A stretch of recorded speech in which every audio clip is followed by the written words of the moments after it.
Buenos días, querida familia. Nos reunimos nuevamente alrededor de la palabra del Señor en este tercer domingo del tiempo ordinario. Nos reunimos en el nombre del Padre, y del Hijo, y del Espíritu Santo. Ven, Espíritu Santo, llena los corazones de tus fieles, enciende en ellos el fuego de tu amor y renovarás la faz de la tierra. Espíritu Santo, ilumínanos y santifícanos. María, Madre de la Iglesia, ruega por nosotros.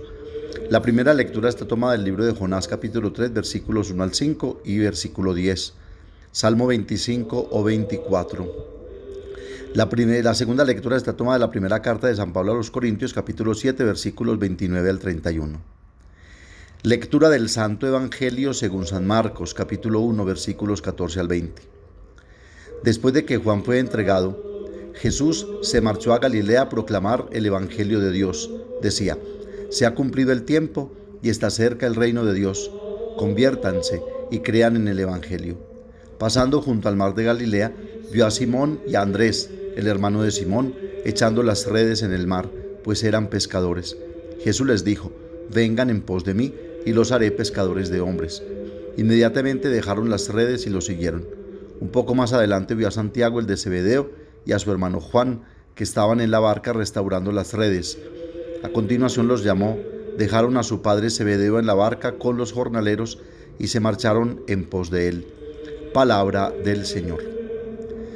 Con la carta apostólica en forma de motu proprio, Aperuit Illis, el Papa Francisco estableció que el tercer domingo del tiempo ordinario estuviese dedicado a la celebración, reflexión y difusión de la palabra de Dios. Es denominado el Domingo de la Palabra de Dios, y no es simplemente un capricho del Papa, sino que las tres lecturas y el Salmo hacen énfasis precisamente en el llamado que hace la palabra de Dios para que aceptemos su propuesta de conversión y de reino, de tal manera que esa misma palabra acogida, escuchada y puesta en práctica, forme en nosotros verdaderos hijos de Dios, que hagamos lo mismo que Él hace: ser creadores de un mundo nuevo, de nuevas relaciones, de nuevas maneras de comportarnos y vivir en este mundo que Él creó por amor y para todos. En el Evangelio de Marcos encontramos, por decirlo así, el primer sermón de Jesús, que es verdaderamente muy breve, un llamado perentorio a la conversión y a creer en el Evangelio, y un llamado simple pero contundente a 4 discípulos.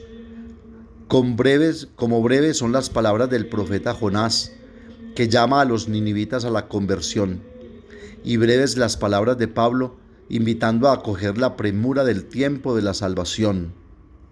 No hay tiempo para más. O se toma o se deja la oportunidad única de ser salvados por la palabra de Dios. El Evangelio es muy breve, pero ofrece una síntesis muy feliz de los temas fundamentales de toda la predicación: el cumplimiento de los tiempos, el reino de Dios, la conversión, la fe en el Evangelio. Luego está la llamada de los primeros discípulos. Pero debemos tener en cuenta que este llamado y esta vocación no se reduce solo a la vocación específica a los sacerdotes, religiosos, consagrados, etc. Es el llamado a todo hombre y mujer que estén dispuestos a seguir de cerca a Jesús y a ser parte de su proyecto de anuncio y propuesta de salvación. Es el llamado a todo bautizado para que ponga en obra cuanto ha recibido por la efusión del Espíritu y por la renovación al ser sumergidos en las aguas bautismales. Es el paradigma concreto de todo discipulado. Hay 2 indicativos teológicos importantes en el Evangelio que justifican los 2 imperativos de la llamada a los primeros discípulos. Ha llegado la hora mesiánica, se ha cumplido el tiempo, la espera ha terminado, ya que el reino de Dios se ha acercado, está ahora presente en la historia. Por lo tanto, ya no es posible posponerlo. Ha llegado la plenitud de los tiempos, dirá San Pablo. Para tomar la decisión es necesario convertirse, que no significa hacer el firme propósito de evitar un pecado u otro, sino tomar la firme decisión de cambiar radicalmente el modo de ver a Dios, al hombre, al mundo, a la historia, dice Padre Fernando Armelini. Es cambiar de opinión y de dirección del camino, pasando a creer en el Evangelio. Y creer aquí no significa simplemente estar de acuerdo con un cierto número de verdades, sino seguir la persona de Jesús y su proyecto. Ustedes son mis amigos si hacen lo que yo les digo, dice Jesús a sus apóstoles en la última cena. Conversión y fe no son dos acciones que se suceden, sino dos momentos de un mismo movimiento, el negativo del desprendimiento, el positivo de basar la vida en el Evangelio, es decir, creer, seguir a Jesús como Simón y Andrés, Santiago y Juan, dejándolo todo de inmediato, es decir, respondiendo sin ambajes o medias tintas y superficialidades a la llamada perentoria de Jesús. Es escuchar el Evangelio y anunciarlo. Y aquí Evangelio, según significa el término griego, es escuchar nuevas y felices noticias. Y las buenas noticias evidentemente traen gozo. El reino de Dios es la expresión sumaria de todo gozo. Jesús es este reino que ha llegado. La alegría está aquí al alcance de la mano. Quien decida seguir a Jesús, seguro que también llegará allí. La buena noticia es que Dios nos ama de maneras insospechadas e incondicionalmente, y a todos nos ofrece su reino y su perdón, como lo anuncia la primera lectura. Jesús comienza su misión pública proclamando el Evangelio de Dios, la buena noticia de la venida del reino de Dios. Jesús ofrece en la fe en Él la maravillosa posibilidad de ser injertados en Dios, para que Dios reine en el alma.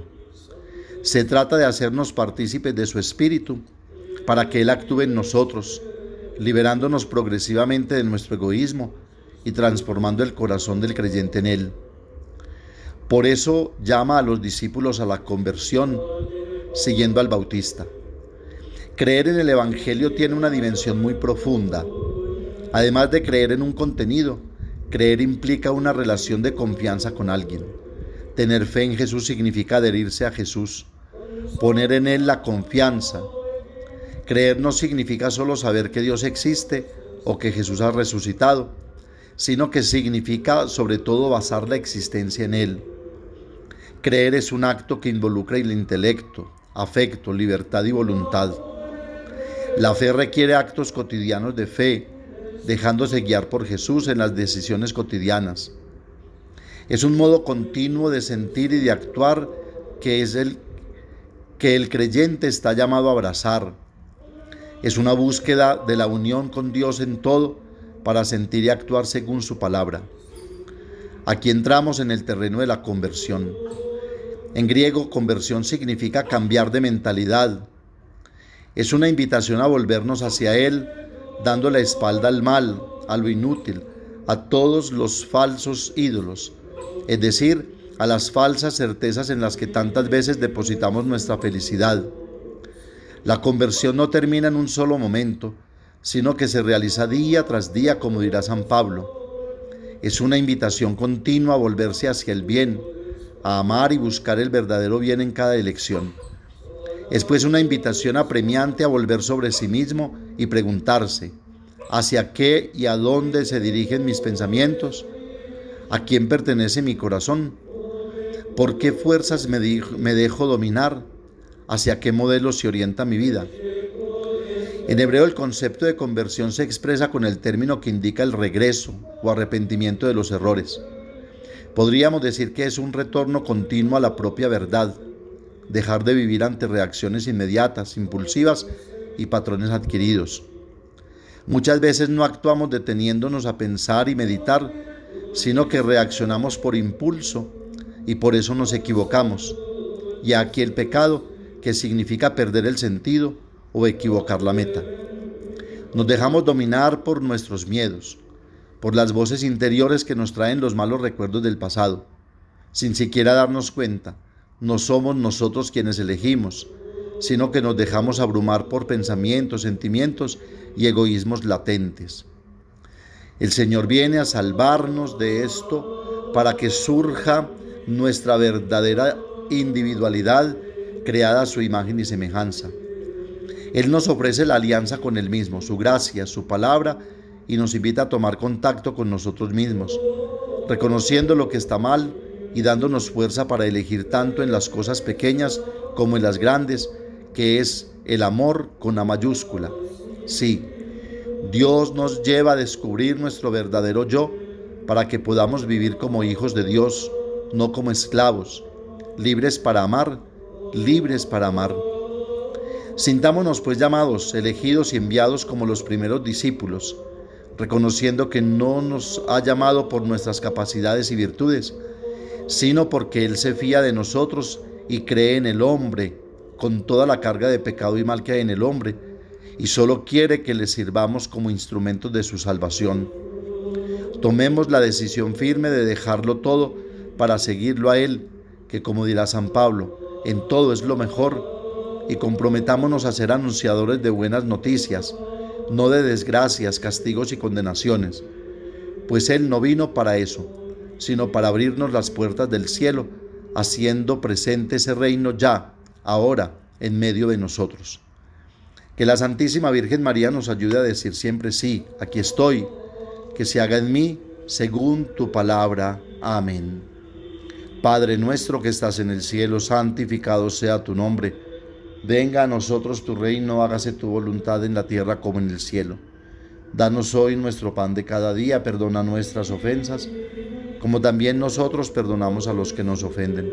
No nos dejes caer en la tentación y líbranos del mal. María, Madre de la Iglesia, ruega por nosotros. El Señor nos bendiga, nos guarde de todo mal y nos lleve a la vida eterna.